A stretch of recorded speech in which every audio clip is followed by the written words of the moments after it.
एक व्यक्ति को सपने में ईश्वर के दर्शन हुए और वह लंबे समय से प्रार्थना कर रहा था कि मैं बहुत दरिद्र हूं, मुझ पर कृपा करें, मेरी निर्धनता दूर करें, मेरे अभाव दूर करें। तो उसे सपने में ऐसे ईश्वर के दर्शन हुए। वहां पर उसने यही मांगा जो उसकी प्रार्थनाओं में रोज आता था।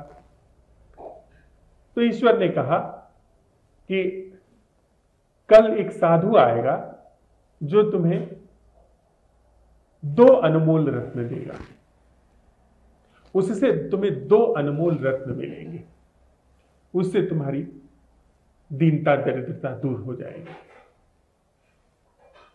सुबह जब उसकी आंख खुली, उसको अपना सपना याद रहा। वह गांव के बाहर जा करके जो रास्ता गांव की तरफ आता था उस पर आंख लगा करके इंतजार करने लगा। तभी उधर से आता हुआ एक साधु दिखाई पड़ा। उसने उसे देखा, कहा कि आप आ गए। साधु ने कहा हाँ। तो उस व्यक्ति ने कहा कि वह जो मेरी संपत्ति है, जो मेरा उपहार है, मुझे दे दे। तो उस साधु ने कहा कौन से उपहार की बात करते हो, मुझे तो ऐसा कुछ भी नहीं पता। उसने कहा कि मैं ऐसा मुझे सपना आया था, आपसे मुझे कोई कीमती रत्न मिलने वाला है।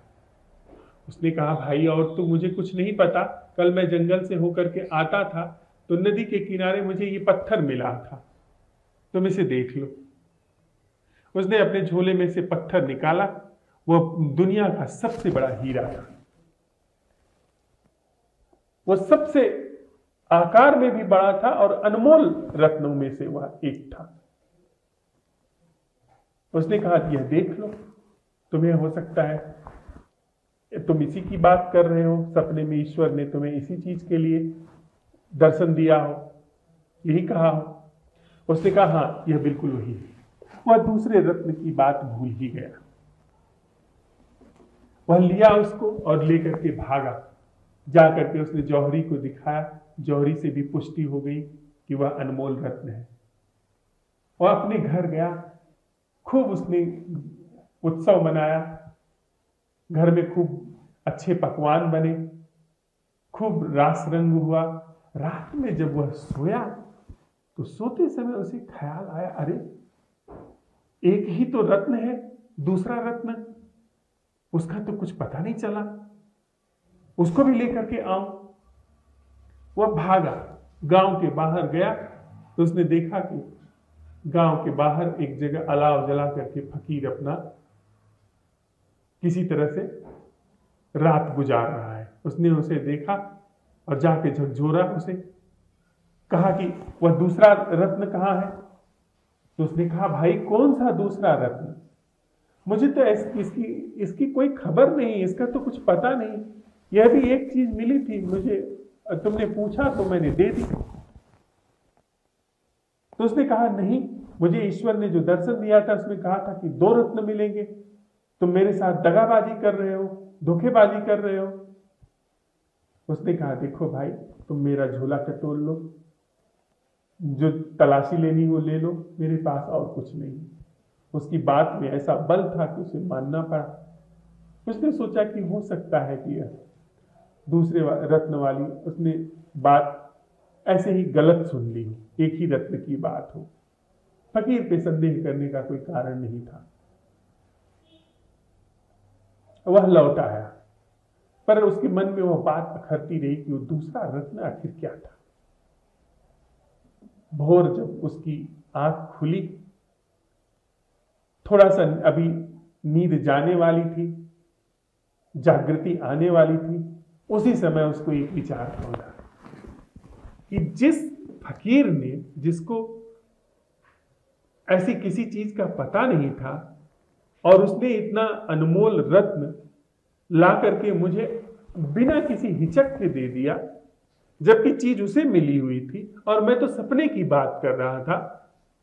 वह मैं जब पूछा उससे रत्न की बात तो उसने रत्न को परखने की भी जरूरत नहीं समझी, उसने झोले से ऐसे ही आसानी से निकाल दिया जैसे उसकी रत्नों वगैरह में कोई रुचि ना हो। वह स्वयं एक रत्न न होगा, वह फकीर स्वयं एक रत्न न होगा।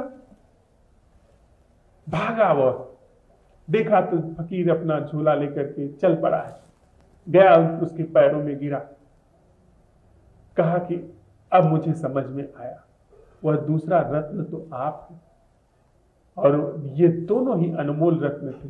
वह संसार के संदर्भ में था और आप किस संदर्भ में अनमोल है। जो इतने अनमोल रत्न को भी आपने एक पत्थर की तरह उठा करके मुझे दे दिया, उसका जीवन में संज्ञान तक नहीं लिया कि वो क्या है। आपके पास ऐसा क्या है जो आप ऐसा देखते हो, आपके पास वह बताइए क्या है। तो उसने कहा हाँ मैं ये बता सकता हूं, तुम्हारे स्वप्न की तुम जानो, पर मैं तुम्हें बता सकता हूं जो अनमोल है। उसने फकीर ने फिर उसको ध्यान का उपदेश दिया। यह जो अनमोल है, जो जीवन के संदर्भ में अनमोल है, दूसरे के संदर्भ में नहीं। दुनिया के सारे रत्न हमेशा दूसरे की आंखों में अनमोल होते हैं या मूल्यवान होते हैं। जैसे मेरे पास अगर हीरो से जड़ा हुआ, दुनिया के दुर्लभतम हीरो से जड़ा हुआ इक्का दुक्का हीरे, कोहिनूर जो है, ऐसे हीरो से जड़ा हुआ एक मुकुट हो और कोई देखने वाला ना हो, क्या मैं उसको सिर पे रख के घूमूंगा? वह मेरे लिए एक बोझ बन जाएगा। कौन सिर पे मुकुट रख करके घूमेगा अगर कोई देखने वाला ना हो, किसी की आंखें फैलती ना हो? तो हमारे सारे रत्न जो है वो दूसरों को दिखाने के लिए, दूसरों के पास जो रत्न है वो हमें दिखाने के लिए, अपने लिए कोई रत्न नहीं। अपने लिए हमारे पास कोई रत्न नहीं होता है। अपने लिए जो रत्न है वो हमको खुद अपनी ही खदान में से निकालना पड़ता है। तो जैसे उस व्यक्ति की नजर में यह बात आई कि यह तो अनमोल रत्न है, जो जिसके पास था उसने इसकी कोई प्रतिष्ठा नहीं की, इसका कोई उसने संज्ञान तक नहीं लिया इस रत्न का, तो उसके पास कोई अनमोल रत्न होगा। यह जो परख है, यह जो दूसरी तरफ गति है, यह हृदय की गति है। हृदय ऐसा देख लेता है। हृदय कई बार ऐसी चीजें देख लेता है जो मन नहीं देख पाता, जो हमारी बुद्धि देखने में सक्षम नहीं है। बुद्धि हमेशा उन चीजों को देखेगी जिनका संदर्भ दूसरे से है। बुद्धि कभी भी उन चीजों का दर्शन नहीं कर सकती है, उन चीजों को नहीं पहचान सकती है जो अपने संदर्भ में, लेकिन हृदय पहचान लेता है। हृदय उस जगह को पहचान लेता है जहां पर उस रत्न को पहचान लेता है, उस कीमिया को, उस कला को पहचान लेता है। हृदय के पास कोई ज्ञान नहीं है, सोच विचार नहीं है, पर हृदय के पास नजर है। वह देख लेता है कि हां यह अनमोल है।